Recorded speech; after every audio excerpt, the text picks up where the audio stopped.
あなたはもしも自分の言葉を誰も信じてくれなくなったらどうしますか？遡ること87年前の1935年、アメリカ・ニュージャージー州、この地の裁判所に一人の男が出廷しました。男の名はブルーノ・ハウプトマン。彼は幼い子供を誘拐し殺害、さらには子供の両親から身代金を奪ったとして裁判にかけられていたんです。ハウプトマンは一貫して無罪を主張するんですが、裁判には様々な証拠が提出され、彼の有罪はほぼ確定的。1ヶ月半に及ぶ裁判の結果、ハウプトマンに下された判決は死刑。翌年、刑が執行されました。しかし、それから41年後、ハウプトマンが母親に宛てて書いたとされる手紙が公表され、世間が騒然となります。そこに書かれていたのは、驚きの真実でした。私を犯人にでっち上げたのは、弁護士と検察だ。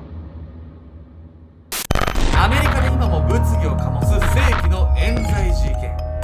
死刑となった男の声はなぜ誰にも届かなかったのか。謎多き事件の真相はアメリカ司法に握りつぶされたんです。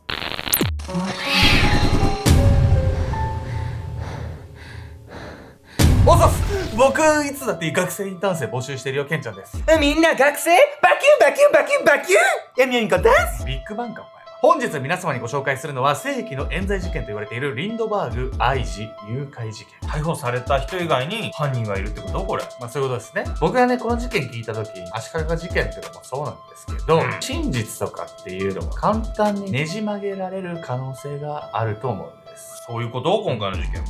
僕いつも言ってるんですけどね、僕らが言ったことも含めて、アルゴメトリーのケンちゃんとヤミコが言ったから全部鵜呑みにするんじゃなくて、やっぱどんな情報でも、どんな出所でもね、自分で一回考えるっていうのがね、本当に大事なんじゃないかとね。いっぱいね、インターネットにも情報が落ちてるから、自分で調べてみても面白いかもしれないわね。というわけでね、今回の事件の被害者の父親の方は世界が称える超有名人っていうこともあってね、この事件いろんな面で話題になった。誰？国民的英雄を襲った悲劇。遡ること90年前の1932年、アメリカ・ニュージャージー州ホープウェルに立つ大豪邸が今回の事件の舞台。時刻は20時。玄関には仕事から帰ったばかりの家主、チャールズ・リンドバーグがいました。何やら心配そうなリンドバーグ。彼は妻の顔を見るや否やこう尋ねるんです。ジュニアの具合はどうだい？ジュニアというのは彼の1歳半になる愛息子。実はこの日、息子は風邪をひいて寝込んでいたんです。大丈夫よ。今はベティが寝かしつけているわ。ベティというのは子守担当の使用人。リンドバーグは妻の報告を聞き、ほっと胸を撫で下ろすんです。1歳半年って可愛い盛りじゃないのよ。優しいパパ。ほっぺをこうやりたいです。キュートアグレッションじゃない。暖炉のそばで妻と談笑しながら食事を楽しむリンドバーグ。しかし時計が21時を回る頃、彼の耳に突然奇妙な音が飛び込んできたんです。それはまるで木が割れるようなメリメリという音。不審に思うリンドバーグだったんですが、妻はその音が全く聞こえなかった様子。気のせいか。多忙を極めていたリンドバーグはその音の原因を突き止めることもなく、食事を終えると書斎で仕事を始めるんです。子守役のベティがリンドバーグの部屋を訪ねたのはその1時間後のことでした。ベティは慌てた様子でこう尋ねます。旦那様、お坊ちゃんはこちらにいらっしゃいますか？どういうこと？やばいお母さんだよ。何？リンドバーグの部屋に息子は来ていません。彼は震えるベティの様子を見てただならぬことが起こったと察し、一目散に息子の部屋へ向かいました。中に入るとベッドに息子の姿はありませんでした。よく見ると絨毯には泥のついた足跡が。閉めていたはずがなぜか開いている窓。リンドバーグは風で揺らめくカーテンの元へ駆け寄ります。窓の外には見知らぬはしごがかけられており、冊子には小さな手紙が挟まっていました。5万ドル用意しろ。金の受け渡し場所は2日から4日後に連絡する。世間に公表したり警察に連絡したりするな。子供の世話はちゃんとする。そう、息子はこの手紙を書いた犯人に誘拐されてしまったんです。リンドバーグとその妻はこの上ない残酷な現実を目の当たりにします。かわいそう。なんでリンドバーグの息子さんが狙われちゃったわけ？有名人を誘拐するあるあるなんですけど、やっぱ身代金を一般の方よりも多くもらえるんじゃないかと思ったという説もあるんです。私さ、申し訳ないんだけど、リンドバーグさんって知らないんだ。リンちゃん知らないもん。リンドバーグは人によってはハンバーグと勘違いする。リンドバーグさん自体をね、知らない人もいると思うんで、本日のメトラーキーワード、チャールズ・リンドバーグにチャールズ・リンドバーグは人類史上初単独での大西洋無着陸横断飛行、単独での大西洋無着陸横断飛行を成し遂げたアメリカ人パイロット。孤独や睡魔と戦いながらもニューヨーク・パリ間の33時間半フライトを達成し、翼よ、あれがパリの日だという名フレーズを残したことでも知られているんです。さらに機械工学にも精通していたリンドバーグは現在の人工心肺の原型となる人工心臓の開発にも成功。航空業界に続き医学界でも世界初ととなる偉業を成し遂げた国民的英雄なんです。2回も世界初のことするのめちゃくちゃすごい人だったのね。そうっすね。でももしあんたがさ、歴史に名を残すようなことをやるとしたら何になると思う？いや、特にないですよ。歴史に名を残そうと思って生きるんじゃなくて、自分がやりたいことが世の中に役に立った結果残るじゃないですか。結果残れば嬉しいですよ、それは。だからそこが先に来るとさ、ずれるじゃん。僕らも視聴者さんがこういうやつやってくださいっつっても、全然従わない時ありますよ。申し訳ないですけど。それでも僕らがやりたいこととかこだわりとかがあって、その結果ついてきてくださる。まさにこれを見てるそこのあなたです。おかげでね、僕らも成り立ってるんで。自分たちがね、伝えたいって思ってることを伝えてきた結果、今、ネトラのみんなの記憶には残ってる。そうですね、そうですね。さあ、ここからね、犯人との交渉が始まるんですけど、リンドバーグの息子は無事に帰ってこれるでしょうか。決死の交渉。犯人の手紙には警察に連絡するなと書かれていたものの、やはりリンドバーグ夫妻だけで解決できる事態ではありません。彼らは悩んだ末に警察へ通報。早速リンドバーグの自宅には警察関係者が出入りし、捜査が始まります。しかし彼に起こった異変はすぐに世間へと知られることとなってしまったんです。そのきっかけとなったのはマスコミ。当時のマスコミはスクープさえ取れれば不法侵入や覗きも日常茶飯事。もちろん現在のように誘拐被害者の命を守るために報道を控えるなどという概念すらなかったんです。国民的英雄に降りかかった悲劇を各社はこぞって取り上げ、センセーショナルに伝え始めるんです。なかなかえぐいわよ、これ。なんでもありだよね、これね。そうしてあっという間にアメリカ中に知れ渡ることになったこの事件。四六時中注目を集めてしまうようになったリンドバーグは犯人を刺激してしまうことを懸念。自分たちや警察が犯人と直接交渉していくのは無理だと悟るんです。そこで彼は第三者の人物を立てて犯人との仲介役を依頼することを思いつくんです。リンドバーグが呼びかけると、ある男性が仲介役に名乗り出ました。彼の名前はジョン・フランシス・コンドン、72歳。教育者として働く彼は幼い命を助けるため、自らの貯金を投げ打ってでも協力したいと立候補したんです。リンドバーグは彼に息子の運命を託すことにしました。コンドンさん、相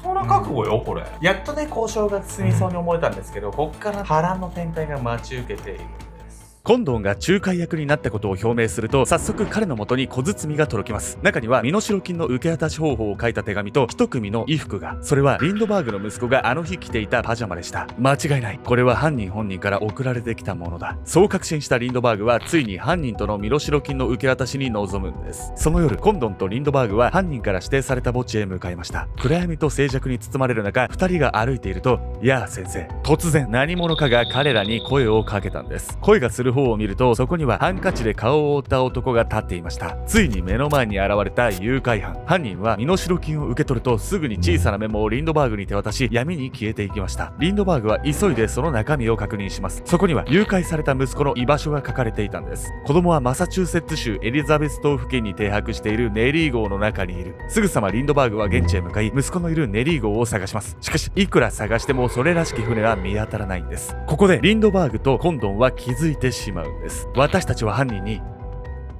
騙されたと。嘘でしょ。さて、息子はね、どこに行ったんでしょうかというところなんですけど、リンドバーグにとっては一番望まない結末になってしまったんです。それからさらに1ヶ月以上が過ぎた5月12日、リンドバーグの元に最悪な知らせが舞い込んだんです。自宅からわずか7キロほどの林の中で小さな子供の遺体が見つかったというんです。どうか息子ではありませんように。祈るような思いで確認に向かったリンドバーグ夫妻。遺体は腐乱が進み、原型をとどめていない状態でした。しかし遺体が身につけていた下着に夫婦は見覚えがあったんです。私たちの子供です。絞り出すようにそう言って泣き崩れるリンドバーグ夫妻。いや、これはひどいわよ。まあ、そうっすよね。一体ね、いつ殺されたんだっていう話ですよね。さらに遺体を調べた結果、衝撃の事実も判明するんです。息子は誘拐直後に亡くなっていたんです。実は犯人が誘拐をした時に使用したはしごは一部分が折れていました。その時に息子は下に落ち、頭蓋骨を骨折したというんです。リンドバーグは事件の夜に聞いた音を思い出しました。木が割れるようなメリメリというあの音。その瞬間、すでに愛する息子がこの世を去っていたとは。犯人に騙されて身代金を奪われた挙句、愛する息子まで殺された。こうして夫婦は深い絶望の淵に突き落とされるんです。嘘ばっかりじゃないのよ。絶対許せないわよ、犯人これ。何が何でも探し出してほしいですよね。うん最悪のね、結末を迎えた事件なんですけど、その2年後、犯人が逮捕されるんです。一体その男とはどんな人間だったんでしょうか。証拠が揃った男。愛する息子の死という最悪の結末を迎えた誘拐事件。世間はリンドバーグにさらなる同情を向けるとともに犯人への怒りを覚えていました。ここで後がなくなったのが警察。全国民が犯人の早期逮捕を願う状況の中、何も成果を上げられなくては警察の威信に関わります。そこで警察は犯人につながる大きな2つの手がかりを軸に捜査を強化していくんです。1つ目の手がかり、それは犯人はドイツ人の可能性が高いということ。実は犯人から届いた手紙の英文はスペルミスが多く、その多くがドイツ語を話すドイツ人特有の間違い方だったんです。そしてもう一つの手がかり、それは犯人に渡った身代金。実はリンドバーグは犯人に身代金を渡す前にその紙幣の番号を全て控えていました。そのため金の行方を追跡することが可能だったんです。警察は近隣のコンビニやガソリンスタンド、金融機関などに協力を要請し、身代金の行方を追うことにしました。しかし残念ながらいくつか紙幣は見つかっても使用者の特定までには至らないんです。懸命な捜査が続いたんですが、いつまで経っても犯人は見つかりませんでした。番号控えられてるのとか分かってそうじゃない犯人。そんなね簡単に捕まらなそうな感じですよね、そう今回は。しかし事件から2年ほど経ったある日、マンハッタンのガソリンスタンドから有力な情報提供が入ります。それは身代金に該当する金を使った男とその男が所有する車のナンバー。聞けばドイツなまりの英語を話す客を不審に思った店員が念のためナンバーを控え紙幣を調べたというんです。店員の起点のおかげでついに警察は一人の男の元にたどり着きます。男の名前はブルーノ・ハウプトマン。彼は大工として働いていたんですが、調べると実は以前祖国ドイツで強盗を働き、仮釈放の間にアメリカに密入国したという過去があったんです。警察が彼の自宅を捜査すると、ガレージには残りの身代金が隠されていました。この男はやはり犯人で間違いない。こうして警察は彼を誘拐殺人の容疑で逮捕するんです。ガソリンスタンドの店員さん、ナイスプレイじゃない。逮捕まで2年ですよ。警察のね執念ですよね。裁判が始まると、彼が事件に関わったとされる証拠が次から次へと提出されました。例えば誘拐に使われたはしごの木材が自宅の屋根裏部屋の床の木材と一致したという鑑定結果、事件当日のアリバイが全くないことを示す業務記録、犯人とハウプトマンが書く文章の癖が一致するという記録など、それらは彼が事件に関与していることを強く想像させるものでした。ハウプトマンは一貫して無罪を主張するんですが、これだけの証拠が上がる中、それは苦しい言い逃れにしか見えないんです。そしてついに彼に判決が下ります。ハウプトマンに言い渡された判決、それは死刑。その翌年、ハウプトマンは電気椅子によって処刑されます。凶悪な犯人が罪を償い、一つの区切りを迎えたかと思われたこの事件。しかし、その後、再びこの事件が世間を騒がせることになるんです。それは闇に葬られていた一通の手紙がきっかけでした。